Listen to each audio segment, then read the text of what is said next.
guys, welcome back to Future Obsession. Today we're in for a fun one. I have Brooke Berry here, the head of creator development at Snapchat. If you don't already know her from her hot takes about Arcane all over all over Instagram and social media, she's also extremely knowledgeable about all things creator economy and of course Snapchat. So if you're interested in knowing about the future of Snapchat, future of creator economy, trends, all that cool stuff, keep listening. Hey, Brooke. What's going on? We didn't even make it 30 seconds before there was an Arcane reference, by the way. Honestly, like the first thing I think about you, like sometimes I'm like, yeah, obviously Snap, but then hardcore Arcane. Like you are the CEO of their fandom. Yes, that's great. Shout out Arcane fandom. We love you. You got to add that to your LinkedIn bio. I know. It's my new title. Head of Arcane fandom, president of Arcane fandom. So we were just talking about VidCon. Yeah. How was that? It was good. It was my 14th VidCon, if you can gosh. believe that. It's like going to summer camp every year, but it was good. It was good to connect with our Snapstars creators. We threw a little party. It was fun. Oh my gosh, so cool. So your job, head of creator development at Snapchat. For my audience who doesn't know, can you give us a little backstory? What's your day-to-day like? Yeah. What's the vibes? Yeah. So I sit on the creator partnerships team. So we're the team that works with creators, celebrities, public figures to help them optimize the opportunities on Snapchat. To be fair, a lot has changed at Snapchat over the last few years. I just need to say, first and foremost, Snapchat invented stories and we continue to innovate. There's a lot of opportunities for creators, and education is a big part of that, because there's so many new things and opportunities. My job is really education for creators. So educating them on best practices, how they can think about their businesses on Snapchat, creating community opportunities for them. I hosted and launched a program called Snap School, which is an educational format where people can come and learn best practices. That's where we met, exactly. So it's really just thinking about the development cycle of a creator on Snapchat and how they can continue to grow and find success. Oh, I love that. So Snapchat was my first social media platform. And back then it was just a messaging app. Like I wouldn't even feel like it was like a social media. But it has changed so much and evolved over the years. Can you tell us a little bit about the evolution of Snapchat? Because now it's not just a messaging app, but it's a whole platform that as a creator, I'm like growing and thriving on there. So tell us a bit about the evolution. Yeah, I think you're 100% right in terms of how you think about us and how people should think about us. We are a communications app at our core, right? Mm-hmm. So 460 million daily active users are using Snapchat every day to just chat with their friends, catch up with their family. And a lot of our audience don't live on other platforms. So a lot of our audience don't live on, YouTube, TikTok, Instagram. So the audience on Snapchat is growing and it's really unique.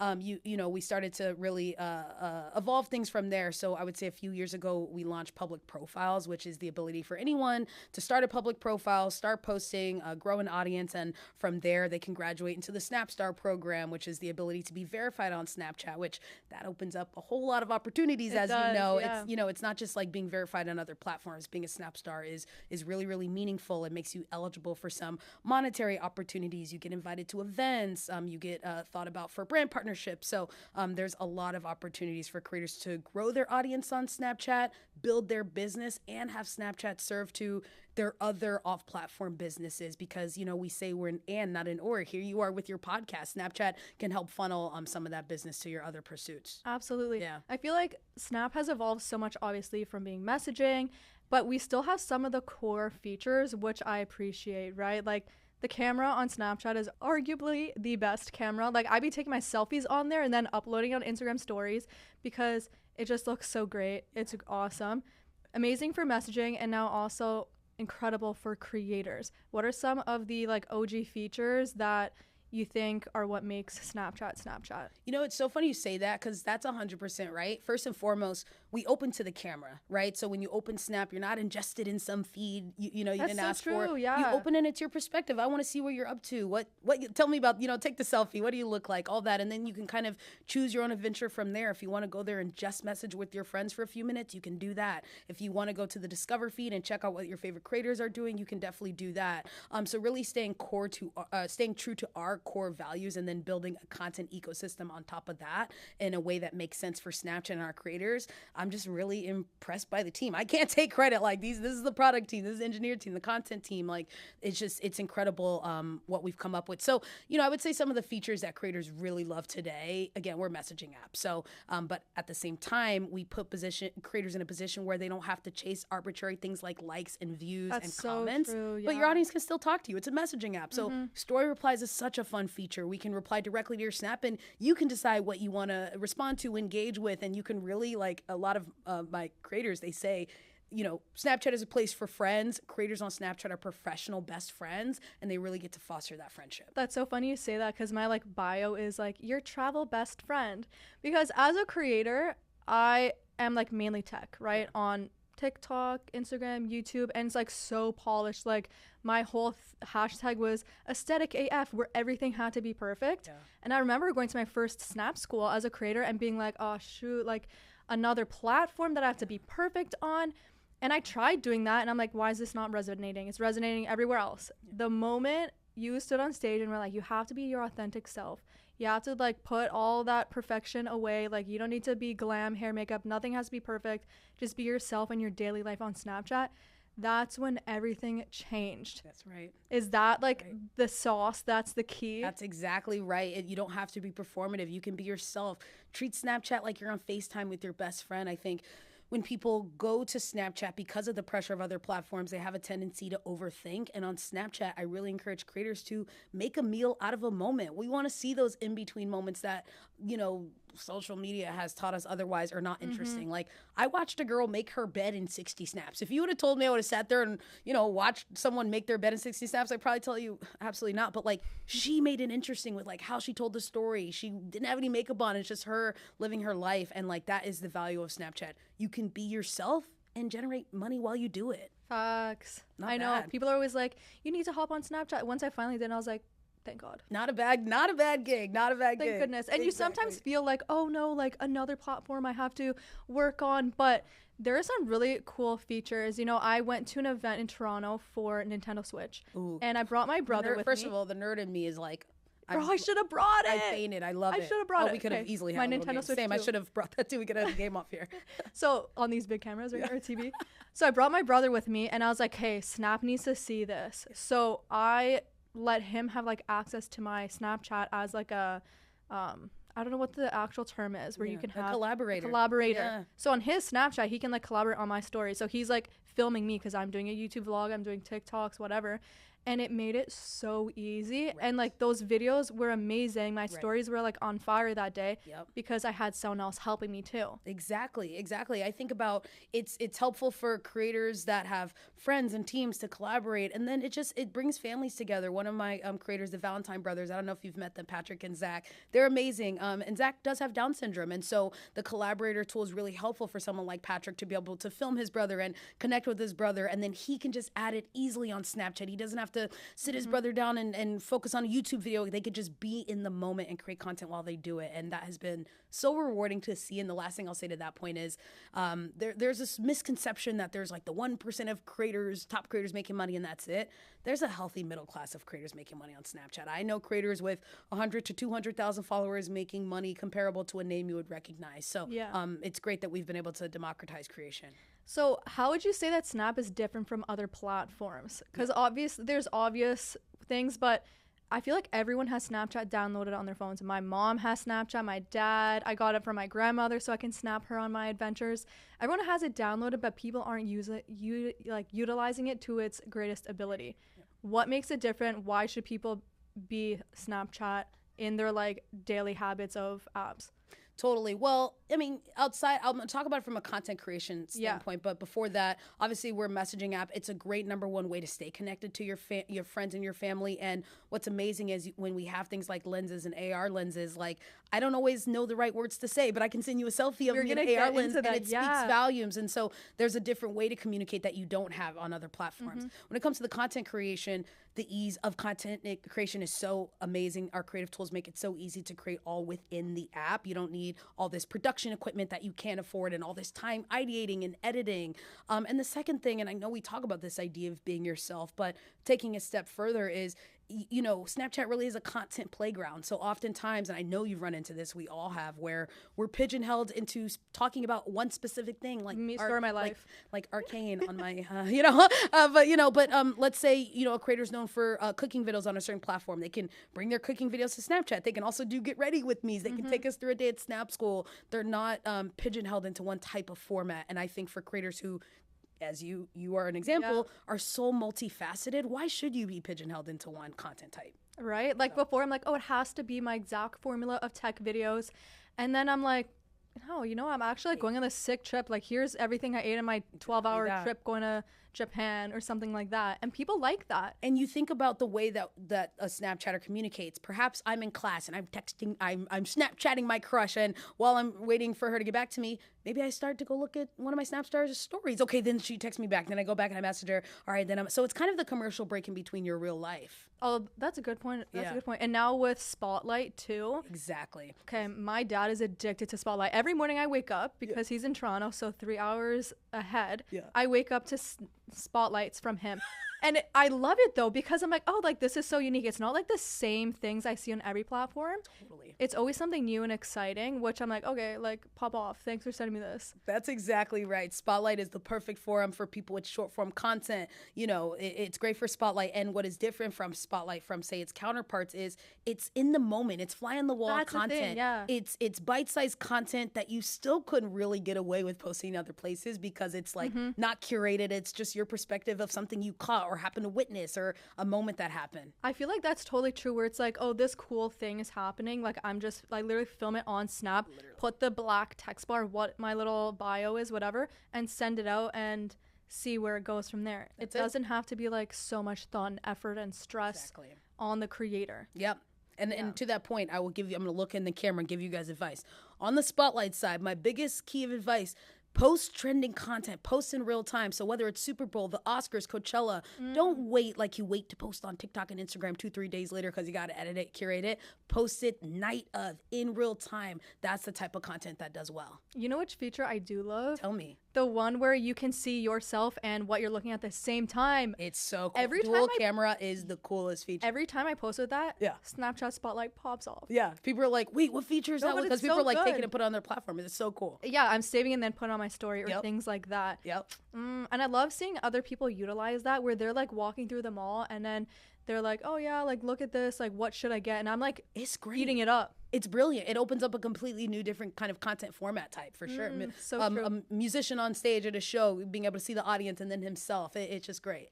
Oh, that's such a cool way. Reality TV stars reacting to themselves on TV shows. They get to show. I have a lot of my reality TV stars, Snap stars, that their new show comes out, they'll use dual camera to record their reaction to Love Island or whatever the new show might be. I also think that it's like closing the gap of like barrier to entry, because like when people are like, oh, I want to be a content creator, I have so much to say, camera costs so much, mic, gear, lighting, all of that, but I'm like, girl, get on Snapchat. That's exactly right. And the features are very easy to use. Is that something you guys think about? Like, hey, like, how do I make this easier for people to like just get on and use it? That's exactly right. Like, democratizing creation is so important to us. It's why there are so many people flocking to Snapchat.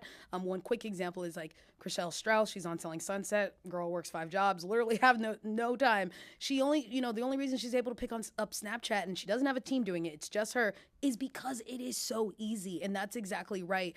There's so many people that don't have the funds or the resources to go out and buy all this fancy equipment to hopefully have a video that hopefully pops off. That, it's just take all that aside, pick up your phone and just create and be yourself. I remember the moments one of my followers or someone was like commenting on my YouTube video, and they're like, oh my God, I found you from Snapchat. And I was like, I wasn't even making tech content on Snapchat, but they found me because they liked me. Yep. And then went to my other platforms, which I thought was great. Yep. If you think about that concept, actually, and that's where I tell my creators, it's kind of like the value of a follow. There's way more value in 50,000 followers on Snap than 500,000 on most platforms. I'd rather like 50,000 people like really care what I'm talking about than like 500,000 people that saw one video and never spoke to me again. So the conversion is really powerful in like terms of like recognize you. I came to your YouTube video because I chose on Snapchat. People choose to follow you. They didn't follow you because of some like, weird trick. Yeah. Or just like one viral video. Exactly. You know what I mean? Exactly. No, that's so true. And it's like so exciting too when you like grow a platform on Snap, because these people actually reply to you. Yeah. Where I'm like, oh, that I ate something random for lunch and I like posted it on Snap, and then someone comments and I see like the same person and I'm like, oh my gosh, okay, tomorrow I'm gonna post this, or like, what should I wear? And then when I don't wear what they want. They're like, girl, like we told you to wear the red dress. Oh or, yeah, like, they're gonna tell you what's up. It's great, and they're really dialed in. You actually build a community, and you feel the community. 100%. That's something that sets Snap apart. Yes, for sure. Yeah, and that's why brands are tapping in. Like people want in because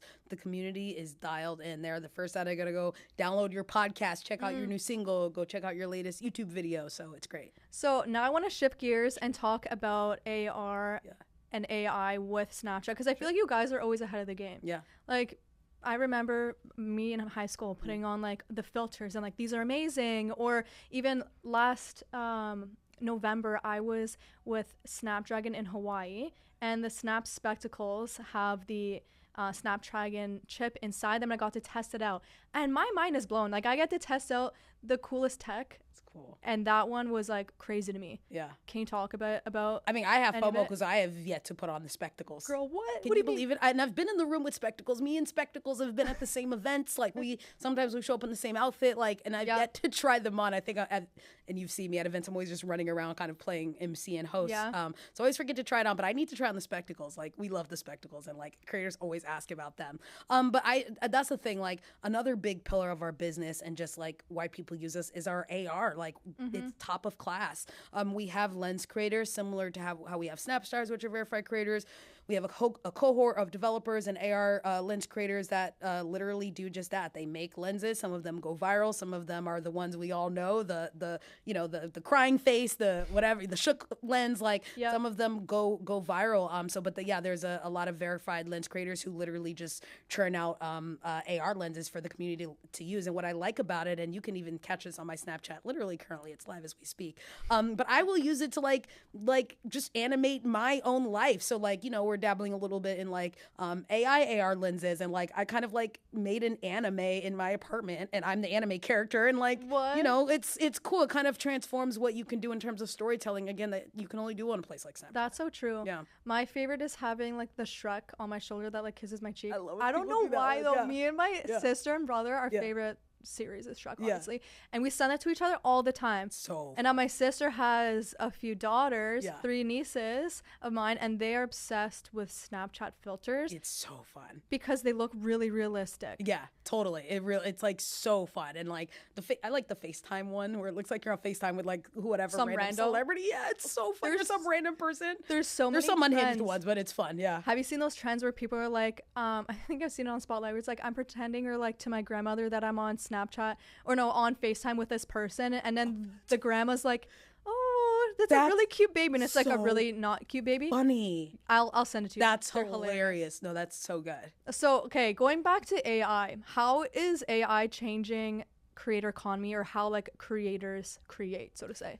I think it's too early to tell. I don't know that I have a super, super strong opinion about this. Like I said, on the Snap side, it's really just about like AR and stuff like that. I think it's an interesting thing. I'm seeing kind of 2 different reactions in the marketplace. Some people are really hesitant around AI. Some people are very for AI. So I think, it's too soon to tell. I'm very curious how this will change the economy, change how we think about creating content, IP around all that, all those fun conversations. But TBD, hard to say. But in terms of like Snap stars, are a lot of people being like, oh, I want to create my own lenses too? Is that a thing? Not so much. They are curious about lenses. They are all about the AR lenses. Less like AI, but just in general, they're like, I want to create AR lenses. Cool. And, talent can certainly partner with a lens creator, create a lens. There's so you make it easy for creators to actually create their own. Yeah, exactly. There's a cost associated with hiring a lens creator, but and then we have Lens Studio, which if you are a developer and say you're not a lens creator, you just happen to know how to make lenses and filters, because a lot of people do, you can go and do it yourself and get it uploaded on your profile. So it's cool. That's sick. I wish I had that talent. I know. I'm like,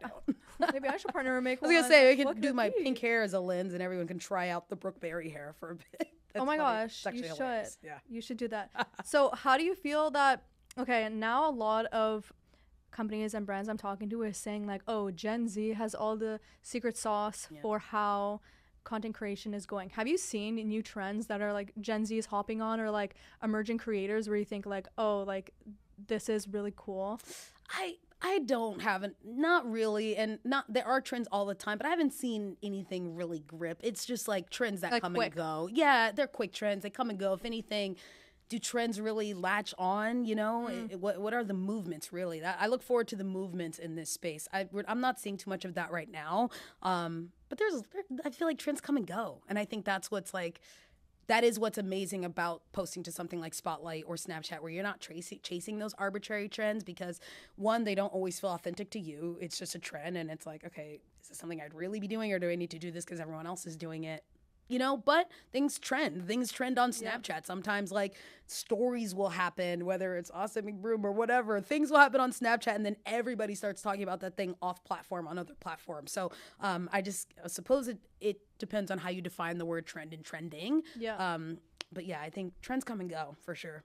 Now, for all the creators listening, I want to give them practical advice and tips straight from the source of like, this is how you can start on Snapchat and be successful. So I want to ask you first about, for creators who are already creators on other platforms, what should they do on Snapchat to thrive? First and foremost, everyone, whether you're establishing, starting out, brand new, everyone should create a public profile. Anyone can start today, create a public profile. I know it's so silly, but fill out your public profile, picture, bio, save stories, and start posting. Spotlight is a great way to initially bring in an audience. You know, I personally have verified a few creators who grew pretty substantially by posting quality content to Spotlight, and I found them and I saw them and I was like, they should be Snap stars. So, you know, grow the audience. Stories is where you can retain that audience. Show a day in your life, really go deeper.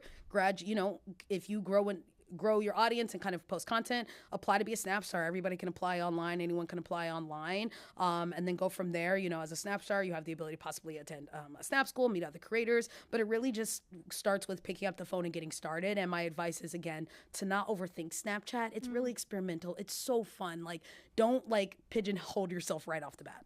Yeah, I would say that too. One thing you did mention was saving stories to your public profile. I noticed when I started doing that, I was like, oh, my views are going up. Like, people are actually, like, they'll see me a bunch on Spotlight and then maybe not follow me. Yeah. But then when I started saving stories, people would actually hit follow and, like, start replying to things like that. Is that something you think people should do? Everyone should save stories to your profile. So for those who are not familiar, the concept of a save story is permanently saving stories on your profile. So obviously when you save a story, it lives for 24 hours. You also have time duration, which Snap stars and people with Snapchat Plus can have time duration where they can have snaps run longer than 24 hours. So you can make it last for 2 days, 3 days, a week. But after the period is over, you can save them permanently to your profile. Those saved stories also get extra distribution in that Discover feed. So to your point, maybe there's an instance where you had a live story, maybe got like 5,000 views, and maybe as a saved story got tens of thousands or hundreds of thousands of views. And then for those in our monetization program, those saved stories are also monetized. So it's kind of just out there in the ether, accruing, you know, playing ads. And one thing I did notice too, as a creator on Snap, is that once I started saving stories, brands were reaching out to me, and I was like, oh, thank you for saying that. You have now become valedictorian of Snap School for saying that. You can collect your 100%. Yeah, I'm so glad you said that. Actually, people were like, oh, I saw, because I always post my travel stuff on there because I'm like, go, different tech conferences, different stuff. And I'm like, oh, okay, day 1 in Paris, day 2 in this. And like, I'm not necessarily posting about my tech, but then brands will be like, oh, damn, like she's flying all over doing these things. Can you do Snap stories about this or have this integrated? So for everyone listening, save them snaps. Saving Snap stories, because that's exactly right. And I sit on the partnerships team. I'm pitching people for opportunities all the time. If I'm pitching you for an opportunity and the brand or the stakeholder goes to your profile and it's empty, they're going to move on to the next person. And then having content gives them a library of content, gives them an idea of the content you create, and it gives them an opportunity to ideate around creative ways they can integrate themselves into your programming. And to your point, what's so great about Snapchat, one, because there's so much content inventory, especially when you think about stories where people are posting like 60 to 100 times a day. In theory, Fiji Water can throw themselves in 3 of your snaps during Japan, and it doesn't feel like you're taking away from the story, but it feels not intrusive.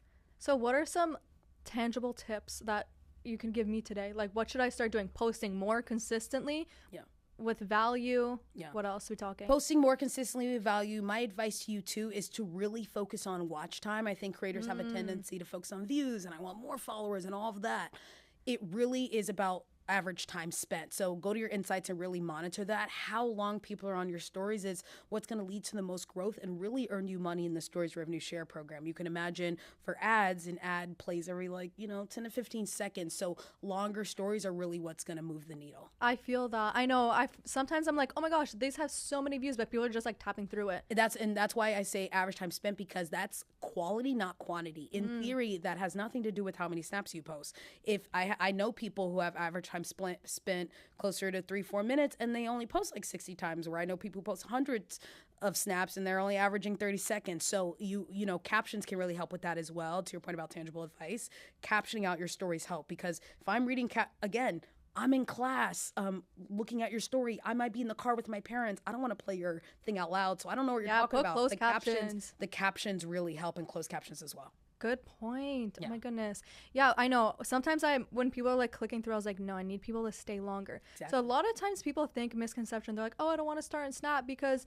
then I have to post 200 times a day. No. Yeah, 100% there. Right? I feel like that was a behavior that was like happening in the earlier days because people were so excited, overzealous, and wanted to get that content up there. But absolutely not. One, it's easy to produce a lot of snaps, easier than you think, meaning if I sat there and recorded a 60-second video, Snap automatically breaks it up. That's 6 snaps right there. Yeah. And again, it is about quality over quantity. That's true. You know, so many times where I'm like, oh, I'm going to post snaps.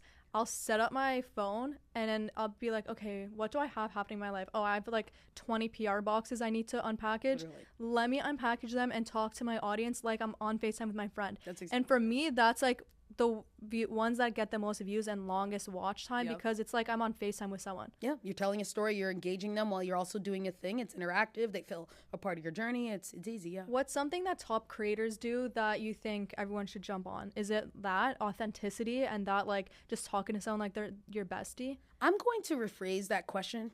Yeah, I'm going to rephrase that question and not references as top creators, because I actually think that's another misconception. And then another tangible advice I have for everyone watching is that I really encourage you guys to follow like best in class examples of Snap stars. And some of those people might be people you've never heard of, but they're making bank on Snapchat. They're getting the brand deals. They're telling compelling stories. Zaina Sasay, Zaina, if I mispronounce your name, don't hate me. I love you so much. I'm watching her stories every day. She's great. She posts on Snapchat like an insane amount, went from 20K to 100K, making good money, using captions, doing really interesting things. And I'm encouraging my high profile clients to follow her. So like the best examples for me are not always the top people. Of course, there's top people that are doing great things and doing interesting things on Snapchat.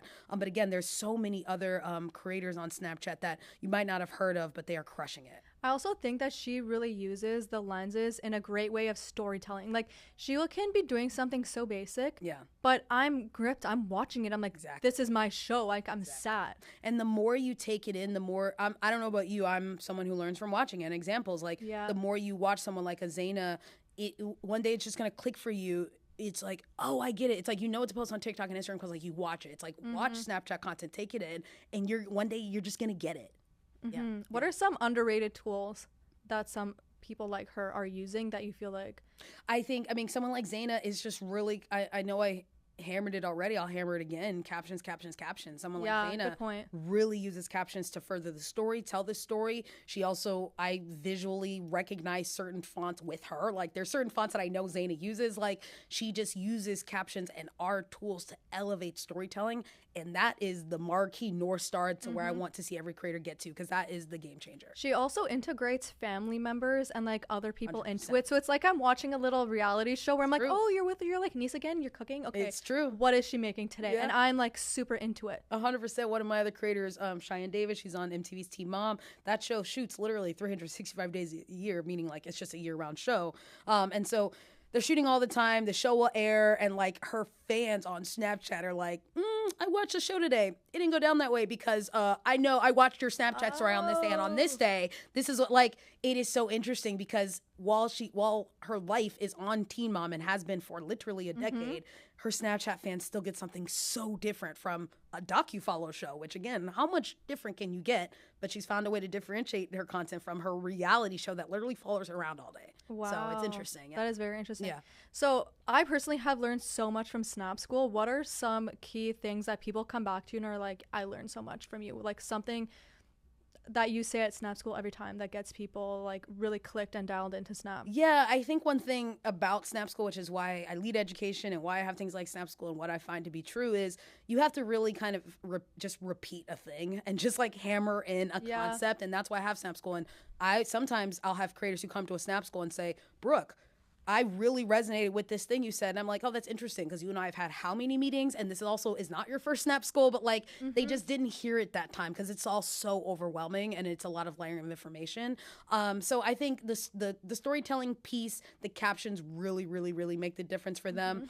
Filling out their public profiles is something that we really hammer, and something I think people sleep on, because you never know what brand is watching you, even if they don't engage with you. You just never know. All it takes is one person to change your life, give you a deal, and if you little things like that. So I would say those are the big ones. They know the features. They play on the features. Some features are new to them. They always love dual camera, and I'm like, oh, that's cool. Like, I remember you guys, one of the like such a thing. homework was like, hey, go do some dual camera Snap stories right now. And everyone was like, oh my gosh. I'm like, bro, we're on Snapchat every single day. Why did I not know this little button here? 100%. So something for me that I took away my first time is I made friends with people who are Snap stars. And then I'm watching their content, like Zaina, for example, or other people. I'm like, oh, like that's a good idea. Why aren't I bringing it with me when I'm shopping or whatever, documenting how I feel about watching this movie, where it doesn't have to be like so perfect. 100%. And that's the thing, we're all inspired, we're all creatives, we get inspired by other creatives. So like taking in that content on Snapchat, and like you said, you do start to get invested. Before you know it, you're just a creator trying to get an example, and you're like, literally, wait, what did Zaina do today? Or like, you do get invested. It's cool to see the BTS of your favorite creators, and like you were saying, Team Mom stars or anyone, because it's like this is their real life. That's the actual life. Where people are like, no curation.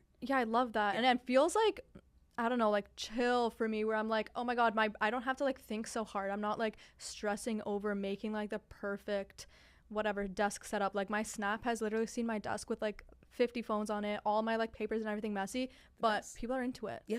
If I tried posting that somewhere else, they'd be like, no. And messy. people are over the perfection. We want to see the raw and the real, and Snap provides that. Love that. Yeah. So let's zoom out a bit. Okay. How are we feel like what's changing with creators as a whole? Because you are, in my mind, I know you got all of the tea, all of the like ideas, and I know I've been seeing on your Instagram that you have all these amazing ideas that is actually going to change creator economy, creator culture.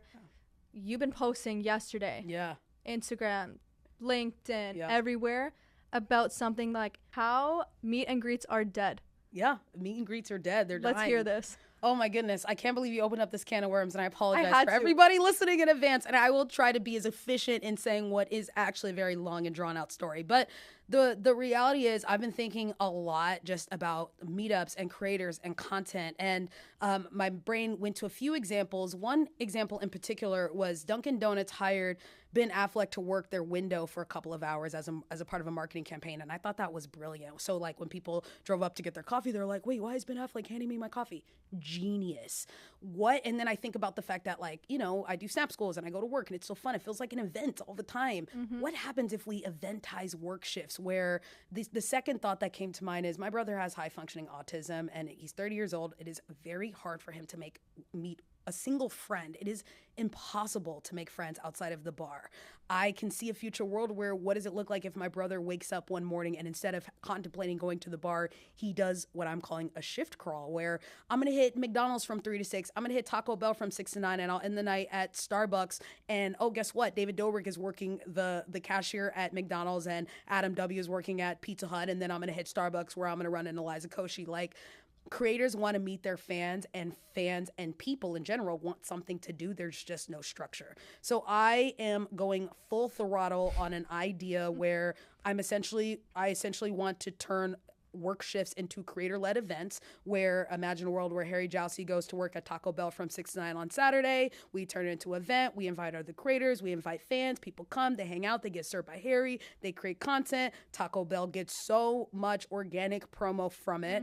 And it's eventized. And I see this revolutionizing not only how we think about influencer marketing, but the world in general. I think this can keep small businesses open. I think like my brain is running rampant with ideas. But I'll start one brick at a time, and the first brick is, we're going to work diligently on the Snap side to see what we can do to make this happen. That's really exciting. Yeah. As soon as I saw that, I'm like, okay, this is sick, because I used to work at Panera Bread, like one of my first jobs. Yes. I'm like, what if my like meet and greet was at Panera? Do you have a lot of creators being like, so so the long story that I'm shielding you from because it's so long was I was thinking about this particularly with myself, and that I think about whether it's myself or like the reality is not everybody's going to become a Mr. Beast, but it's not to say your influence doesn't matter. I know 200 moms that can easily wrangle 200 other moms. I know kids that can sell 500 cookies outside of the grocery store. My birthday, my own I'm a regular human being. My own birthday party had 200 to 300 people. What does it look like if Brooke Berry were to pick up a work shift at Dobrik's Pizza and treat it as a networking event? Come through, bring your friends, bring creators, meet me, get served by me. That concept is where it started, and then it started to branch out into this can be for creators. And I'm going to start with creators and celebrities, but this idea is really to revolutionize it for micro creators as well and local celebrities, which is really what I am. Like, if you live in LA and you work in social media, maybe you know who I am. Outside of that, no one knows me. But what does it look like for the very popular kid who has, 500,000 followers in Ohio to work a shift and treat it as an event? I bet you he could rally 100 of his closest friends to come. Oh, for sure. You could rally 200, 300 people to come to Panera Bread, I bet. So Yeah. I just like, I think this will revolutionize how we think about work shifts in general and socializing. have you talked to any companies about this? Are you getting hit up? What's the vibes? I have gone so crazy on LinkedIn about this because I'm just like a mad scientist. I can't sleep. It is all I'm obsessed with. And I'm getting ads from people meaning they're adding me on LinkedIn from Alaska Airlines, from Airbnb. Stop it for this, Imagine like I'm making this up, but again, imagine David Dobrik works is a flight attendant on Alaska Airlines on a quick trip to Vegas, and he's getting served by David. To me, this makes so much sense because at Snap School, what I come to realize is when it comes to throwing events, what's the cost really associated? It's the venue, it's the food. Taco Bell's got the venue. They got the AMC food. Theaters got the venue.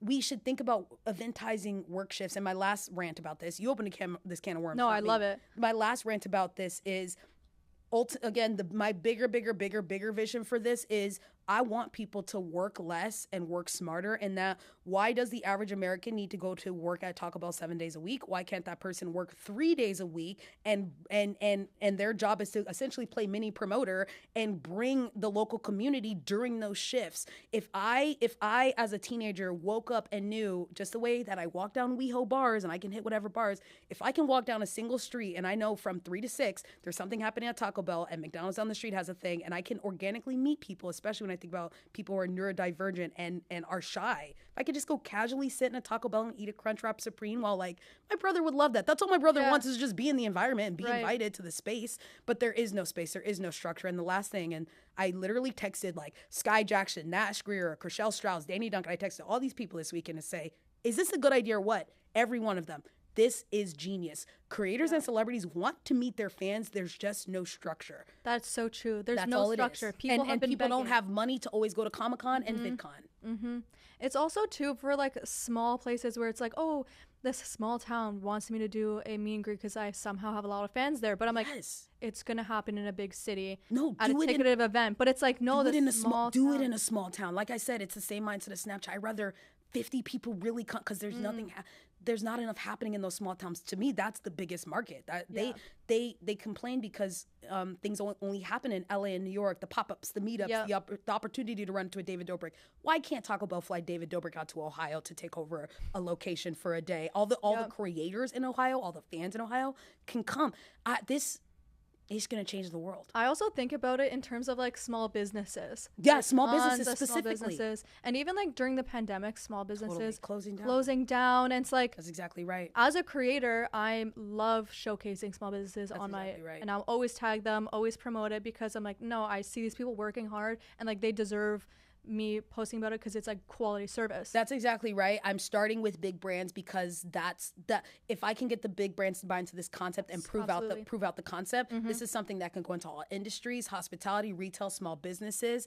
And to your point, I myself, 3 places that I frequent in LA have shut down this year. I'm wait, I thought you guys were doing okay. I like your coffee better than Starbucks. What happens if they adapt this model where instead of hire, not everyone has the upkeep for all the, what does it look like to just hire a creator to work a shift? And again, I know people that can sell 200 tacos in 2 hours.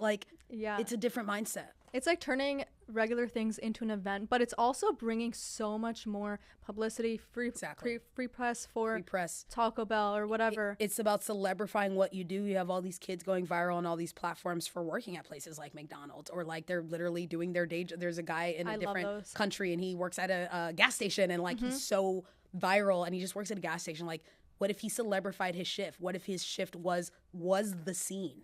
There is a girl who actually posts about her Dairy Queen, like working there. I don't know where she's from. And every day she posts like, hey, I have to make like 20 cakes today. This is what they are. And then when people started like being like, oh, I know which one you work at, I'm going to come order just so I could see what it looks like on your social media.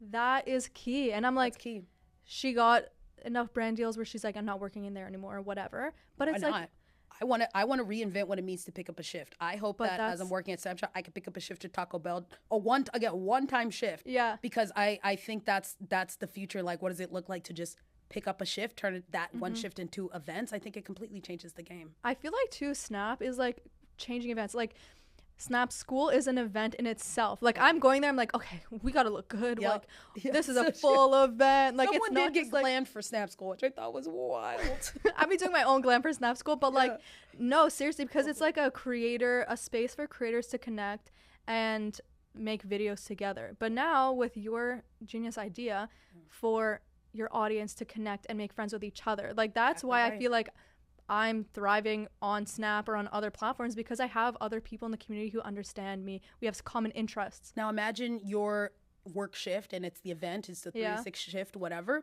Imagine I see your entire exclusive day at work on Snapchat at Taco Bell. I can see it exclusively on Snapchat. Sick. That's your content right there. That's exclusive Snap content right there. So my idea is brimming. I am full throttle on this. The wheels are very heavily in motion on this, and I'm very excited. It's even bringing communities together too. That's the other solve. Local communities, sure, if you're in New York and LA, you have to figure it out, but like local communities want to hang out and meet people and be in local forums. There's just no structure and a place to do it. If this work shift or shift crawl idea that I have continues to spread and really becomes the movement I think it is, I think it'll change the social game where, again, someone like my brother can wake up and know that I can hit any of these fast food restaurants and there's going to be a crowd of people there just hanging out. Absolutely. That's and who not have the bar. similar like ideas. Exactly. Right? For my audience, it's a lot of females who are hyper interested in tech. And that's right. Where else are they going to meet each other except like online through my platform? But like, if I had a meet and greet, I'm like, I would love if those people met each other, because that's why I'm doing it, right? To build a community. That's why creators are what they're driven for. That's why I do Snap School. I do Snap School to educate them. But the creators come, they meet each other, and honestly, they learn from each other. My favorite part about Snap School is when they learn from the other creator. Like you said, you spoke to Zaina and you learned from her. Those are my favorite, is when they learn from each other. Exactly. And you guys highlight them too, because you're like putting on stage, and then I see her later, I'm like, listen, girl. Show me what I'm doing right. Show me what I'm doing wrong. And I feel like Snap creators are so nice. Like I leave there with like 5 besties. I'm like, I don't know how they're so nice. I'm like, when is the shoe gonna drop? Why is this? No, our Snap community is so. But every event we throw, I literally just made this announcement at VidCon too. I always I'm just like so in awe by just how amazing and genuine our Snap stars are. The community is just so great. Oh, it also starts from up above, from Snap. Like you guys are also great. Yeah, I appreciate it. We try. We definitely try. And you guys get the vibes. Like you're telling us stuff that we're like, okay, facts. Like, okay, yeah, we're real people. We're trying to give you the, give it to you real, so we give can us help the you succeed. Yeah. All right, so we have a few questions before we end it off. Let's do it. I want you to finish this sentence. The future of creators is work shifts, or the shift crawl. The shift crawl where creators clock in and fans pull up. Love it. Thank you. And your current future obsession, or something you're obsessing over. I think I already know the answer.